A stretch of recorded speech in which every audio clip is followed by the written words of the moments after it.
Hey guys! Today I'm going to be showing you how to make a charging fanny pack. I've been wanting to make a fanny pack for a while, basically because I go to a lot of events and festival things here in town, and it's kind of a pain in the butt to carry my purse all the time. It would be super nice to just have a fanny pack. I went to an event recently and my friend let me borrow a fanny pack, and it was like the best thing ever because, you know, I didn't have to like hold on to a purse all day. But then also I was inspired to make it charging because another friend of mine was talking about this wristlet clutch thing that she bought that had a charger in it for your phone. Basically there was just like another little pocket for you to slip a portable charger into, and then a spot where like the wire pokes out and you can just plug your phone in as you stick it in your purse. I thought that that was a very good idea, and then I wanted to make one of those, but then I figured I could kind of merge those two ideas together and make it into a charging fanny pack. So let's get started. You'll need fabric. I'm using some heavier upholstery fabric here.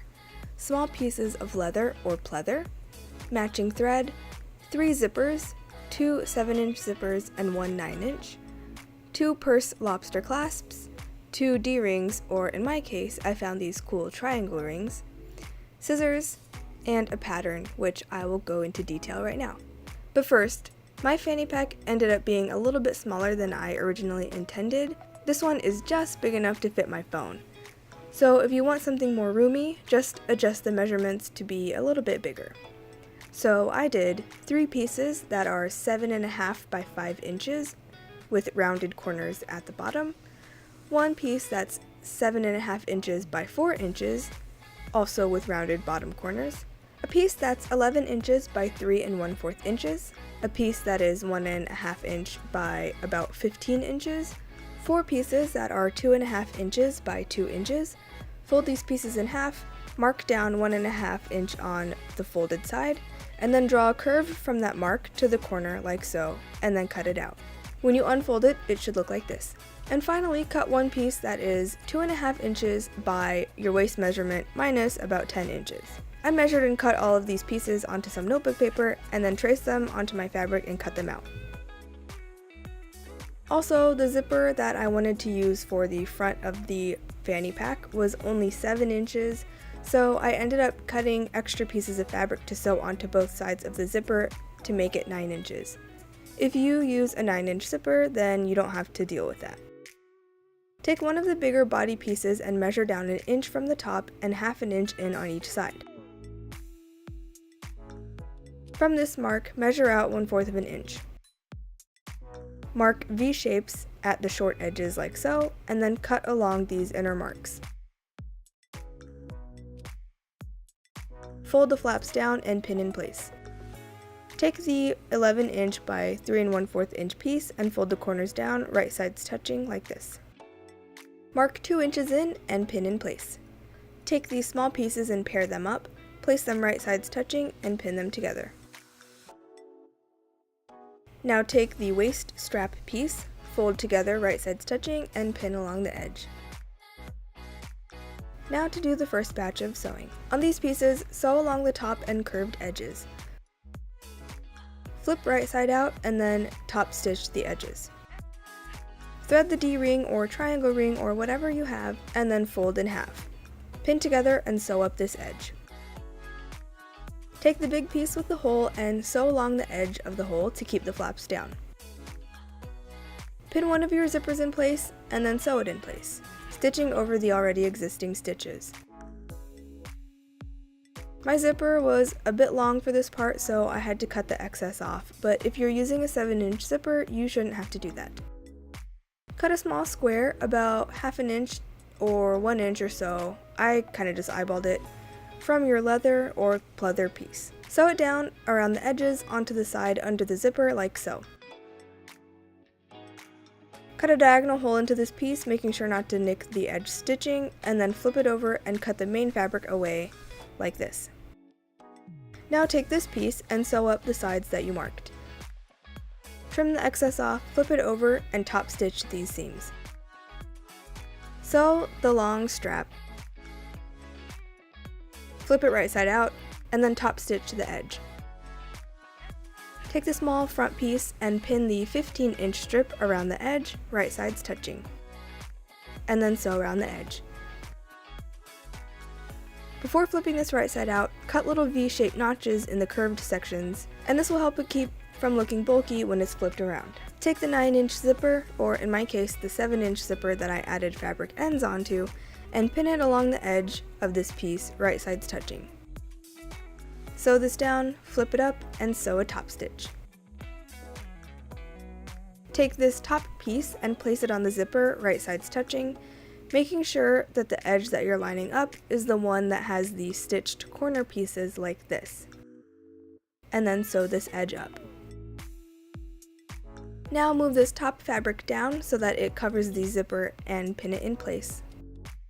Sew it down, taking care not to sew into the zipper teeth. Take the body piece that you sewed the zipper onto and another body piece, and then pin them together and sew them up. It doesn't really matter which way the second body piece is aligned because it's not really going to be seen ever. The important part is that the zipper side is facing right side out, and that after you sew, the raw edges of the fabric will still be exposed. After these are attached, pin the edges to the front piece that you were just working on. To make sure that you have them lined up pretty well, you can mark the midpoints on each piece by folding it in half and sticking a pin in the middle, and then just match those pins up on each piece. Sew these pieces together, again with the raw edges of the fabric exposed. Pin the last zipper along the top edge, right sides touching, and sew it up. I actually decided to do this hidden pocket last minute, so I ended up using a random zipper that I had on hand. The other zipper that looks like it doesn't match is actually the look I was going for. I wanted there to be a pop of bright color when you caught a glimpse of the inside of the pack. Anyway, line the edge of the last big body piece with the edge of the zipper, right sides touching, pin, and sew. Again, since I used a random zipper I already had, it was too long, so I had to trim it down. If you're using a 7-inch zipper, you shouldn't have to do this. Now take these small pieces with the D or triangle rings and place them on the sides of the pack. Make sure to place them so they're facing inside of the bag like this. Unzip the zipper and then fold the back piece back down so the right sides are touching, and then pin around the edges. The fabric I'm using is pretty thick, so this part is going to be a pain to sew through. If you're in the same boat and are using a sewing machine, what I usually do when I get to tough spots like this is that I just hand crank the knob on the side of the sewing machine until I get past that spot, and that usually works pretty well. For this particular piece, I had to go back and hand sew some spots later just to reinforce it. Flip everything through the zipper so the right sides are out. Sadly, I lost some footage, so suddenly there is a leather pull on the zipper and the straps have the big lobster clasps sewn on the edges. But what I did for the strap was that I sewed one of the clasps onto one of the ends, I clipped it on the bag, and then brought the strap around my waist. I threaded the other clasp onto the other end, clipped that on, and then adjusted how tight I wanted it, pinned that up, sewed it, and then trimmed off the excess. And for the pull, I just cut a piece of leather and tied it on to the zipper head. I also tacked down the zipper for the hidden pocket, and then I was done.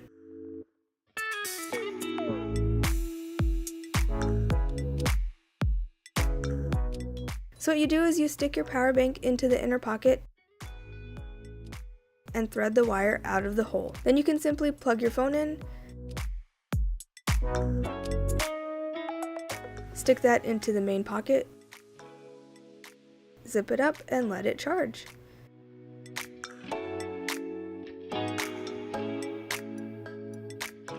Now, as I mentioned before, I ended up making this a bit smaller than I intended, so everything just barely fits. My power bank is on the bigger side too, though, and if I had a smaller one, I don't think that it would be as much of a problem. And this hidden pocket in the back is perfect for storing money and your IDs, credit cards, whatever.